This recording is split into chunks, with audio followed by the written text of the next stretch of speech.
ناظرین و سامعین، السلام علیکم ورحمۃ اللہ۔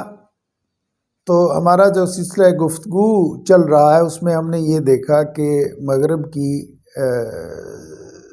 مغربی تہذیب جو ہے اس کے بنیادی افکار اور نظریات کیا ہیں، تو اس میں ہم نے ان کا ورلڈ ویو بھی دیکھ لیا۔ تو اب دیکھنا یہ ہے کہ اس ورلڈ ویو کے مطابق جب وہ کوئی نظریات کے مطابق جو ادارے بناتے ہیں وہ کس قسم کے ہیں۔ تو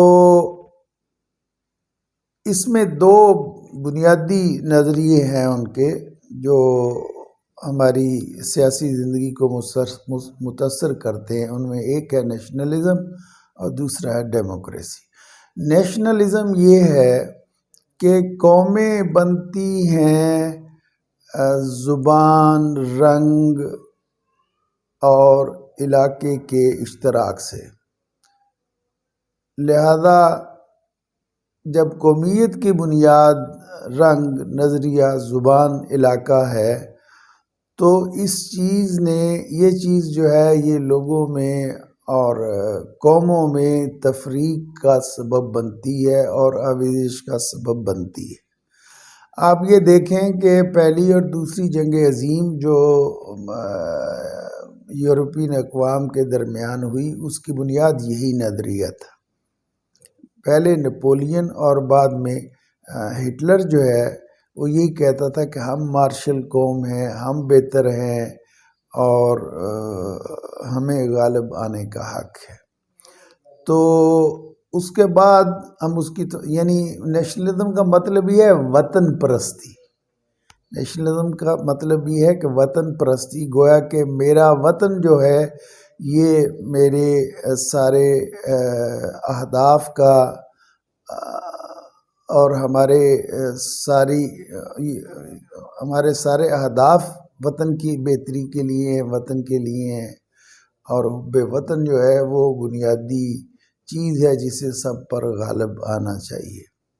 تو قومیں جو ہیں وہ اوطان سے بنتی ہیں، یہ ان کا نظریہ ہے، اور اس کی وجہ سے پہلی اور دوسری جنگ عظیم میں کروڑوں انسان جو ہے وہ فنا ہوئے، گھر تباہ ہوئے، عورتیں بیوہ ہوئیں، بچے یتیم ہوئے، ملک اجڑ گئے اور قومیں برباد ہوئیں۔ ان دو عظیم جنگوں میں اتنا نقصان ہوا جتنا انسانی تاریخ میں ملا کر بھی کل نقصان نہیں ہوا۔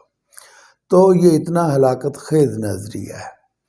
اچھا، اس کے بعد اب دوسری چیز آ گئی ڈیموکریسی۔ ڈیموکریسی کے بارے میں بعض لوگ اتنی سادگی اور سادہ لوحی سے کام لیتے ہیں۔ اس کا ترجمہ اردو میں کیا جاتا ہے جمہوریت۔ وہ کہتے ہیں جی اس کا مطلب تو جمہور کی رائے ہے، جو لوگوں کی کثرت کی رائے ہو رہی ہے۔ بنتہائی بیوقوفی پر مبنی بات ہے کہ اب دیکھتے ہیں کہ جمہوریت کیا ہے۔ جمہوریت یہ ہے کہ حکومت کا بننا اور چلنا جو ہے وہ لوگوں کی مرضی سے ہو، اور آدمی انسان جو ہے چونکہ وہاں آزاد ہے، خود مختار ہے، مختار مطلق ہے، لہٰذا وہ جو نمائندے اسمبلی میں بھیجے گا وہ بھی خود مختار ہوں گے، وہ بھی مختار مطلق ہوں گے۔ کوئی خدا، رسول، وہی اس آزادی کا ہاتھ پکڑنے والا نہیں ہے جو آزادی ان کو حاصل ہے، جیسا کہ ہم نے ہیومنزم میں اور لبرلزم میں دیکھا۔ تو اسی لیے جو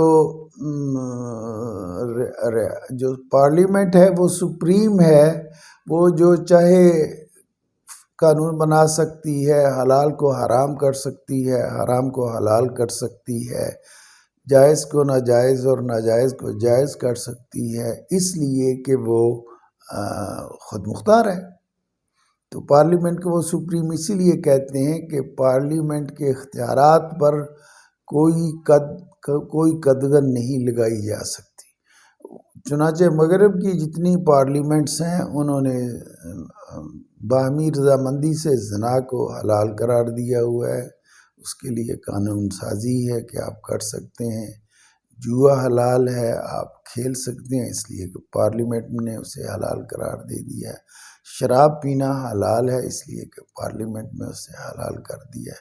1930 میں امریکہ میں زیادہ نقصانات شراب نوشی سے اور ایکسیڈنٹ گاڑیوں کے اور دوسرے ہوئے تو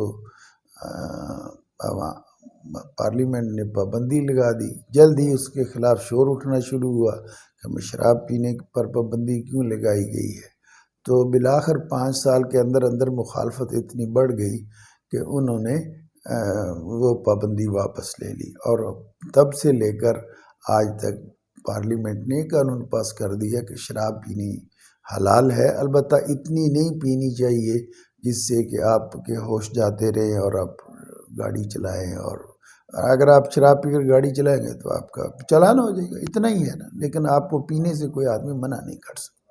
تو شراب، جوا، زنا، یہ چیزیں جو ہیں وہ، بلکہ اب تو ہومو سیکچولیٹی، یعنی آپ مرد سے مرد جا کے نکاح کر لے، شادی کر لے، تو یہ بھی پارلیمنٹ کے قانون کی روح سے رجسٹر ہو جائے گی اور ان کو قانونی حق ہے کہ وہ رہے۔ اسی طرح فحاشی اور عریانی جو ہے وہ قانوناً جائز ہے، وہاں اس کو پابندی ہے، کوئی پابندی نہیں ہے کہ آپ اس طرح کا لباس پہنیں یا آپ کے جسم کا یہ حصہ ننگا ہو یا نہ ننگا ہو یا لباس کیسا ہو، اس کا کوئی پابندی وہاں مغرب میں نہیں ہے، اس لیے کہ وہاں کے جو آئین ساز ہیں وہ عوام کو آزادی ہے کہ جو چاہے کریں، جو چاہے کہیں، جو چاہے پہنیں، اور پارلیمنٹ اسی لیے جو سپریم ہے کہ اسے ہر طرح کے قانون کی آزادی ہے، اور ریاست کا کوئی ادارہ بھی اس کا ہاتھ پکڑنے والا نہیں ہے۔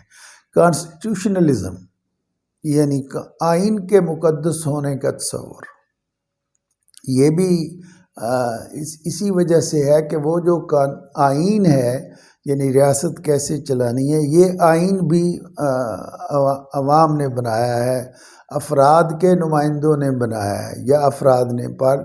کانسٹیٹیوشن بننے کے عام طور پر 2 طریقے ہیں، ایک تو یہ کہ عوام سے ریفرنڈم کرا لیا جاتا ہے، یا دوسرا یہ کہ عوام کے نمائندے ہی جو اس مقصد کے لیے چنے گئے ہوں کہ وہ آئین بنائیں تو وہ آئین بنا لیتے ہیں۔ تو اس کا تقدس کیا ہے؟ یہ اتنا تقدس ہے کہ ہمارے ملک میں بھی اس کی سزا موت ہے، اور دوسرے بہت سے ملکوں میں بھی، خود یورپین اور امریکن کنٹریز میں بھی کانسٹیٹیوشن کے تقدس کا قانون موجود ہے، اور سب سے بڑا جرم جو ہے وہ آئین کی خلاف ورزی ہوتی ہے، اور ساری عدالتیں جو ہے وہ آئین کے مطابق فیصلے کرتی ہیں۔ ہمارے ملک میں بھی قرآن و سنت کے مطابق فیصلے نہیں ہوتے بلکہ آئین کے مطابق فیصلے ہوتے ہیں، اور سارے جو صدر مملکت اور وزیر اعظم اور چیف جسٹس وغیرہ اور آرمی چیف وغیرہ جو حلف اٹھاتے ہیں وہ سارا بھی آئین کے مطابق حلف اٹھاتے ہیں۔ تو مطلب یہ ہے کہ یہ جو کانسٹیٹیوشن کے مقدس ہونے کا تصور ہے، یہ بھی مغرب کے نظریات کا عکاس ہے۔ تو یہ جو سارے تصورات ہیں، اچھا اسی طریقے سے حکومت کیسے بنے گی؟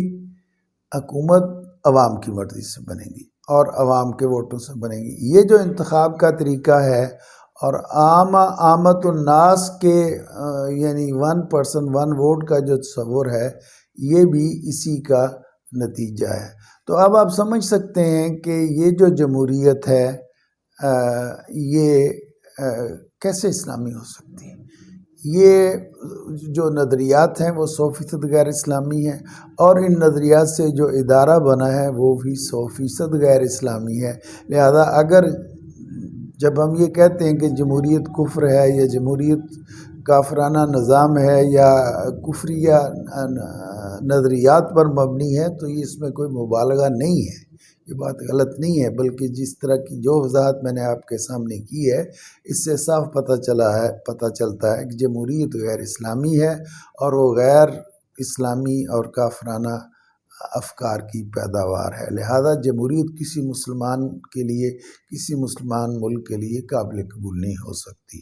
اب جہاں تک اسلامی جمہوریت کا تعلق ہے، اس کے بارے میں ہم انشاءاللہ اگلی نشست میں گفتگو کریں گے۔ وآخر دعوانا الحمدللہ رب العالمین۔